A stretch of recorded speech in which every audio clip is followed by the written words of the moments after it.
only covered about a third of what of the people that fall into the Medicaid expansion gap. So right now there's two separate plans that were presented in the last session. There's a new session coming up, so we don't know what bills are going to be filed this time around and what legislators have now come over to either side. But really the ball is really in the state house. And in terms of people getting moved out of office, as an organization, we're just focused on the issues, but as a point of information, there are about 17 members of the state house that would need to be removed by someone who does support this program, whether it's Medicaid expansion or the plan that the state Senate devised in order for Medicaid expansion to happen. And that would have to happen whether Rick Scott was governor or not. I mean, you may have a governor that may decide to champion it in a way that Jan Brewer did, which is definitely an option for it, but there definitely does need to be some kind of shakeup at the state house side in order for either the state Senate bill to pass or for Medicaid expansion as it's been traditionally handled to happen. My name is Joseph, and I did help during the election. Yes. So, but I haven't been doing anything lately.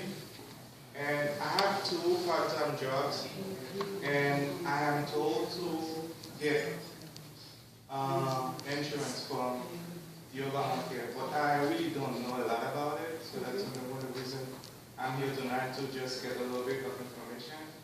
And I know I should get covered by the 1st of January or something like that, or otherwise, so that's the reason I'm here. The president extended it to March 31st. I believe I was looking for Liza. She's a little bit more informed than me on certain things. But the president extended it to March 31st, so you have until then. There right now, healthcare.gov is getting revamped, so you may want to wait a month if you prefer the website, but you can go over the phone right now to talk to a representative, or you can go to a navigator in person, and they can walk you through your options through Obamacare, through the Affordable Care Act, to find out what the cheapest plan is available. How old are you, if you don't mind me asking? There is a plan, I'm not sure the cutoff for young Americans. It's a catastrophic plan, so it's basically if you get hit, it's 30, okay. I thought it was 30, but I wasn't 100% sure. Thank you. I told you she knows a little bit more than I do, a lot more than I do on certain things. Liza's a great general wisdom. I would say, before you leave, someone will speak to you from this group to make sure you understand what it is you need to do. Okay? Perfect. Thank you, Cody. I teach junior achievement classes, and so we had one at Lilly High School. We were teaching economics, and it just happened to talk about government involvement in economics, so it was appropriate time to talk about the Affordable Care Act with these 11th and 12th graders. Well, the conversation was very interesting because they were telling me what their parents had heard, and these are kids that their parents absolutely need to know about this program. Well, they've been hearing this erroneous information these kids were telling me that they had heard from their parents. And I'm just wondering, is there any way we can get through the schools to get to the parents? Because these kids are interested in this, absolutely, but they're just hearing these tidbits like the only insurance program available would have a $10,000 deductible, and their parents can't afford a $10,000 deductible, and that's it. That's that sort of thing. So it's all this misinformation, and I'm just wondering if there's a way to get to these kids. I think that's a great idea. I know one of the other teams in Florida, there's a volunteer in the team that's decided to reach out to different PTAs and to hold trainings, basically, on their in the schools alongside the PTA, so that's their access into the school. And they invite the parents, pass out literature where the parents are dropping their kids off at school, and that's been a way that they've been able to educate parents.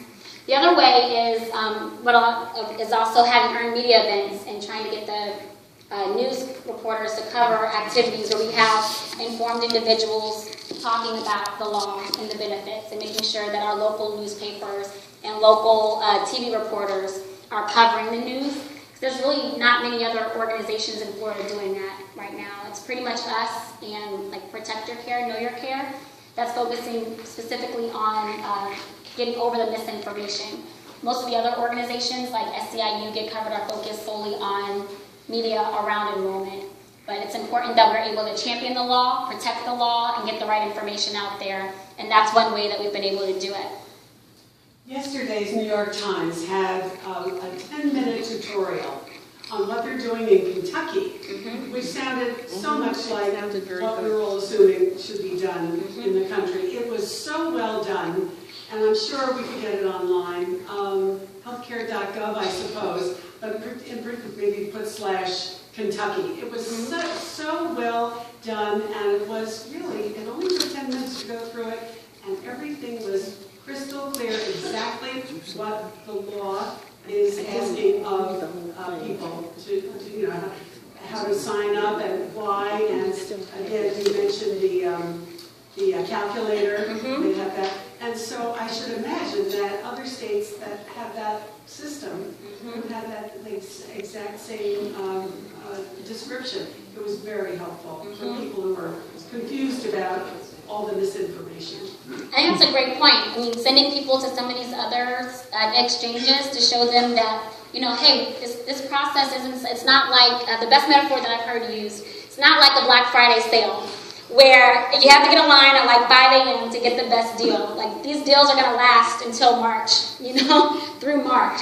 So giving people information to be able to see what they're going to be able to access once the website is really up and going is another great tactic to getting people to say, you know, hey, I may have to wait a couple weeks if I want to do this online, but once it's set up, it's going to be very easy to use, and it's going to allow me to get the information that I need. The other thing we can do is after enrollment is over, I think Florida and other states that don't have state-based exchanges should, you know, after we've gotten the word out about the Affordable Care Act Marketplace in general, we should be pushing our governor, whoever it is, this year and next year, to create an exchange in Florida. You know?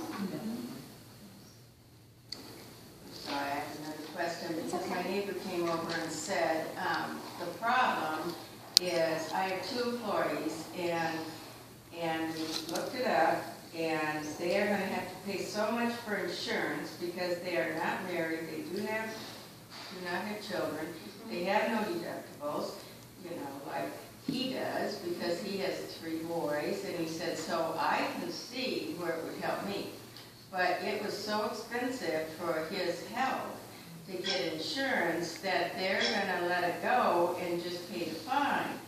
And I'm thinking that is what you help people up to 30, and then up to so many years they can be on their parents' insurance, and then you help them up to 30, and then there must be a gap there between 30 and 35, say that it's better off to just pay the penalty. So, I want to make sure I cover everything in what you just said, so let me know if I don't, if there's something that I missed. But up to 26, if the parent has insurance, is something that's key, which is where this Medicaid expansion talk really gets, you know, deep. But up to 26, if their parent has health care, their kid can be covered. Up to 30, you can get that catastrophic plan, which is if you get hit by a bus, God forbid, you have this plan, it's really, really cheap, but you're protected, right? After 30, you still have different options. Your options don't disappear based on age. There's a silver plan, there's a bronze plan, there's a gold plan, depending on what type of insurance that you're really looking for, what you need covered, whether you just need the bare essentials, which is covered in the bronze plan, or if you need, you know, other resources covered. Is there something? Yeah, I mean, my understanding, which kind of surprised me when Sandy and a few of our other members here started really organizing the information sessions about the law, was that the bronze, silver, gold, platinum, the insurance coverage is the same on all of them. So it's misleading to say you get to choose what kind of insurance you want. What changes is the deductibles and the co-insurance and so on.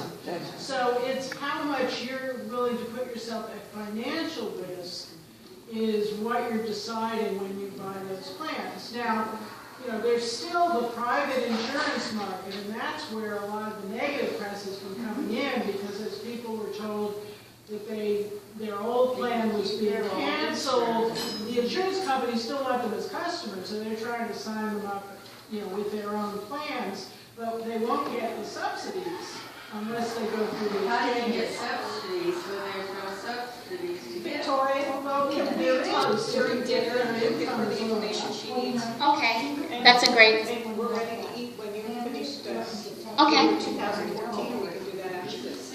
Okay, so Liza just brought up something. What we'll do is we'll continue to answer questions that are specific to ACA during dinner. We can have it around dinner conversations because they're going to be very unique, personal questions that you may want answers to. And some of our ACA team members who've been doing a lot of research on the law may be able to have some better answers for you than I'm able to give at this time.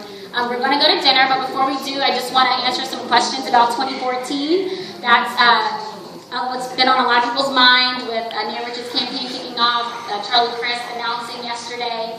So I want to just make sure that as many of our volunteers as possible know what OFA is and what we cannot do in 2014 and our way of contributing to the movements that are going to be taking place next year.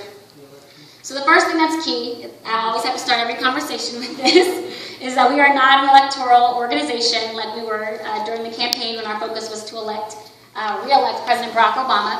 Our focus is around issue organizing and supporting the president's agenda. What we are doing in the spring, though, which will help, I'm going to use the term campaign very loosely, so you can take it as you take it, on whichever side you look at it from. What we're going to be doing with our spring training program is basically bringing in staff members to help provide training and development for 200 to 400 folks who are interested in either A, growing our teams, or B, getting jobs on different campaigns and need the skills to be able to be hired.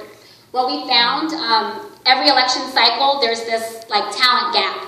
Campaigns get started, they want to find local talent that are from the area, that knows the community, but most times we have to go to other states to try to kind of fill the talent. So what we're basically doing is creating a training program, getting people to fill in our neighborhood teams and our chapters across the state and this country to help push forward on President Obama's agenda. But while they're doing that, they're learning phone banking skills, they're learning canvassing skills, they're learning team development, they're learning all the skills that are necessary in a modern field grassroots program for campaigns, so that in May, June, when different campaigns are looking to hire staff, there are individuals that are plugged into the communities. They've built relationships with our teams that are working on the president's agenda, so there's a network, an infrastructure there that's already been built that they can tap into. And those individuals would then be able to take paid positions on different campaigns, taking with them the relationships and network fostered through working with Organizing for Action. So as an organization, we're not stepping into the electoral world. We see our best role as being trainers and developing strong teams and building a network that the campaigns won't have the financing or staff to really build until May or June.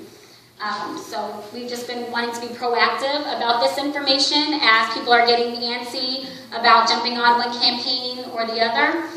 We believe that in developing the teams that we have and growing our teams, we'll be able to be in a place as a progressive movement next year that whatever the campaign is, you can fill that in your own way, that there will be the people power necessary to generate wins.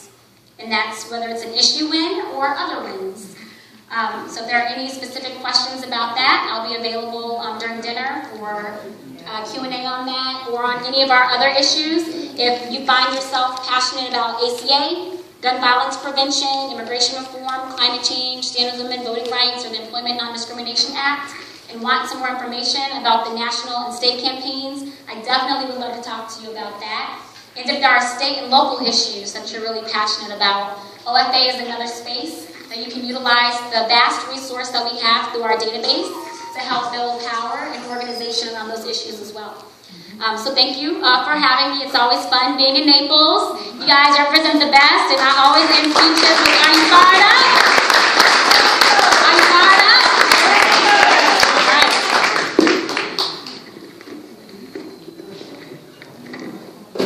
tell you how the evening was going to go. So we were going to hear from Victoria. And then we're going to go have buffet. So those doors will open in a second. Then we'll eat. And then we'll follow it up with a talk about what we've been doing locally and what we're going to be doing. And then you're free for the rest of the evening to start working on what you're going to do to help OFA. So open the doors and go get your dinner and chat with each other.